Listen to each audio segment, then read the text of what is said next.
बोले श्री गणेश भगवान की जय। बोले श्री कृष्ण कन्हैया लाल की जय। बोलिए श्री लक्ष्मी नारायण भगवान की जय। बोले उमापति महादेव की जय। बोले राजा रामचंद्र दरबार की जय। बोलिए अम्बे मात की जय। बोले हनुमान जी स्वामी महाराज की जय। आप सभी प्यारे भक्तों का हमारे YouTube चैनल पर आप सभी का स्वागत है। आज हम श्रीमद् भागवत महापुराण की कथा चतुर्थ स्कंद अथ पंचमो अध्याय की कथा सुनाएंगे। अब इस कथा में है वीरभद्र कृत दक्ष यज्ञ विध्वंस और दक्ष वध। इसके पीछे के कथा में आपने सुना कि माता सती का अग्नि में प्रवेश। माता सती बहुत क्रोधित थी जब वहां पहुंची और उनके पिताजी को बहुत कुछ बोला, क्योंकि उन्होंने उनके पिताजी ने भगवान शिव का बहुत बड़ा अपमान किया जो इस धरती में कोई सह नहीं सकता। भला उनकी पत्नी कैसे सह सकती है कोई अपने पति का अपमान। तो कथा बहुत सुंदर है दोस्तों, वो कथा आप जरूर सुनना। तो अब उसके आगे की कथा है वीरभद्र कृत दक्ष यज्ञ विध्वंस और दक्ष वध। अब श्री मैत्रेय जी कहते हैं कि महादेव जी ने जब देवर्षि नारद के मुख से सुना कि अपने पिता दक्ष से अपमानित होने के कारण देवी सती ने प्राण त्याग दिए हैं और उसकी यज्ञ वेदी से प्रकट हुए ऋभुओं ने उनके पार्षदों की सेना को मार कर भगा दिया है, तब उन्हें बड़ा ही क्रोध हुआ। अब उन्होंने उग्र रूप धारण कर क्रोध के मारे होंठ चबाते हुए अपनी एक जटा उखाड़ ली थी और बिजली और आग की लपट के समान दीप्त हो रही थी और सहसा खड़े होकर बड़े गंभीर अट्टहास के साथ उसे पृथ्वी पर पटक दिया। उससे तुरंत ही एक बड़ा भारी लंबा चौड़ा पुरुष उत्पन्न हुआ। उसका शरीर इतना विशाल था कि वह स्वर्ग को स्पर्श कर रहा था। उसके 1000 भुजाएं थी, मेघ के समान श्याम वर्ण था, सूर्य के समान जलते हुए 3 नेत्र थे, विकराल दाढ़ें थी और अग्नि की ज्वालाओं के समान लाल लाल जटाएं थी।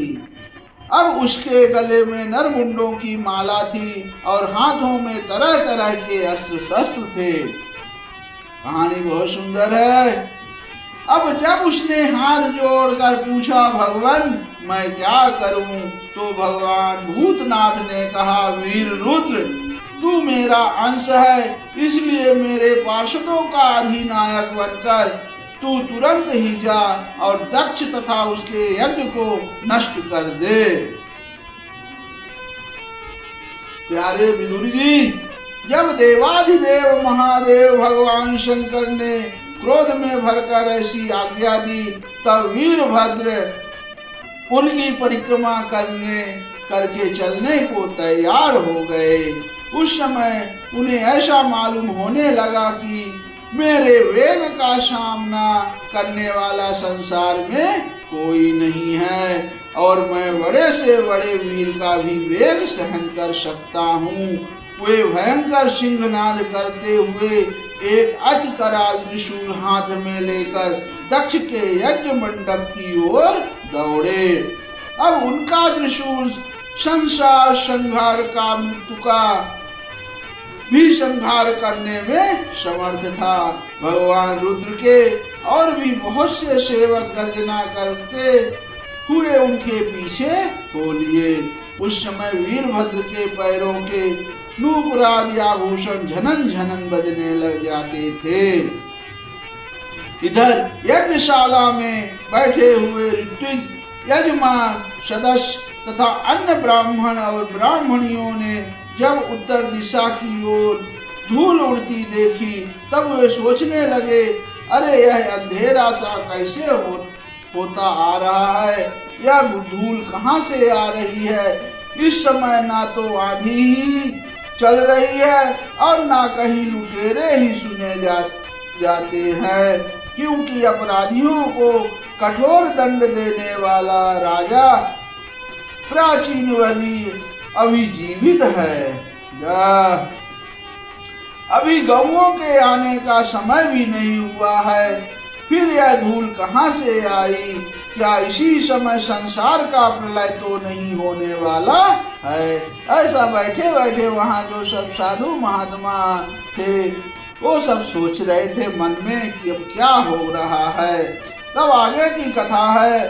तब दक्ष पत्नी प्रसूति एवं अन्य स्त्रियों ने व्याकुल होकर कहा, प्रजापति दक्ष ने अपनी सारी कन्याओं के सामने बेचारी निरपराध सती का तिरस्कार किया था। मालूम होता है यह उसी पाप का फल है, अथवा हो ना हो यह संहार मूर्ति भगवान रुद्र के अनादर का ही परिणाम है। प्रलय काल उपस्थित होने पर जिस समय वे अपने जटाजूट को बिखेर कर तथा शस्त्रास्त्रों से सुसज्जित अपनी भुजाओं को ध्वजाओं के समान फैलाकर तांडव नृत्य करते हैं, उस समय उनके त्रिशूल के फलों से दिग्गज बिंद हो जाते हैं तथा उनके मेघ गर्जन के समान भयंकर अट्ठाहस्य दिशाएं विदीर्ण हो जाती हैं। उस समय उनका तेज असह्य होता है। वे अपनी भौहें टेढ़ी करके कारण बड़े दुर्जन जान पड़ते हैं और उनकी विकराल दाढ़ों से तारागण अस्त व्यस्त हो जाते हैं। उन क्रोध में भरे हुए भगवान शंकर को बार बार कुपित करने वाला पुरुष साक्षात विधाता ही क्यों ना हो, क्या कभी उसका कल्याण हो सकता है।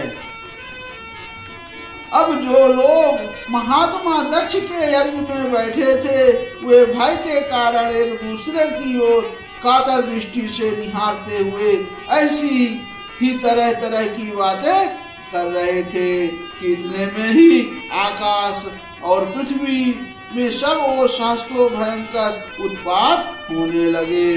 विदुर जी इस समय दौड़कर आए हुए रुद्र सेवकों ने उस महान यज्ञ मंडप को सब ओर से घेर लिया। वे सब तरह तरह के अस्त्र शस्त्र लिए हुए थे।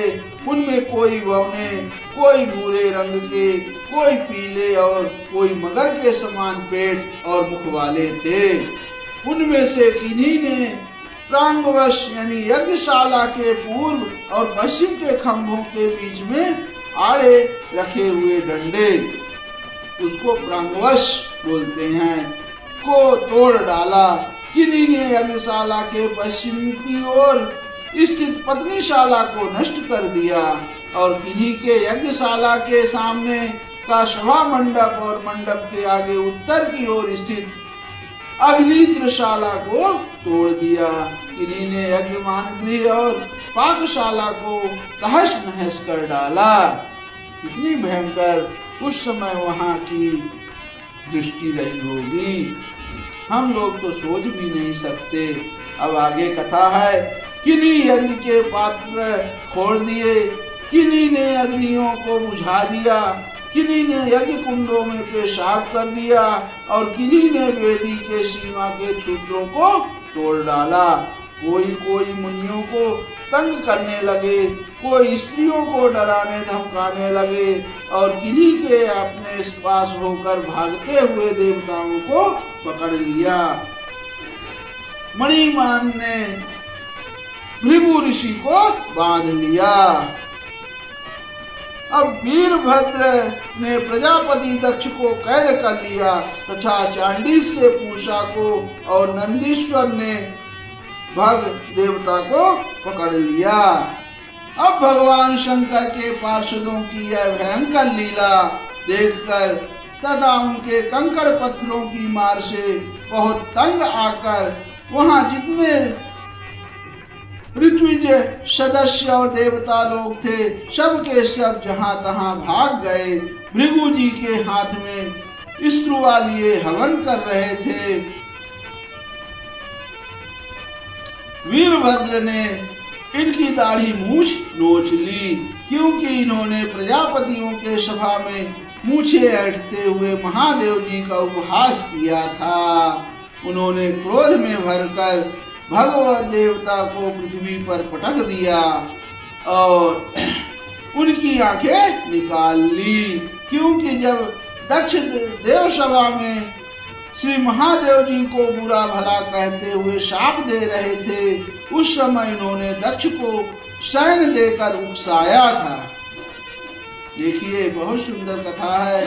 इसके पश्चात जैसे अनिरुद्ध के विवाह के समय बलराम जी ने कलिंग राज के दांत उखाड़े थे, उसी प्रकार उन्होंने पूषा के दांत तोड़ दिए, क्योंकि जब दक्ष ने महादेव जी को गालियां दी थी, उस समय ये दांत दिखाकर हंसे थे। फिर वे दक्ष की छाती पर बैठकर एक तेज तलवार से उसका सिर काटने लगे, परंतु बहुत प्रयत्न करने पर भी वे उस समय उसे धड़ से अलग ना कर सके। अब जब किसी भी प्रकार के अस्त्र शस्त्रों की दक्ष की त्वचा नहीं कटी, तब वीरभद्र को बड़ा आश्चर्य हुआ और वे बहुत देर तक विचार करते रहे।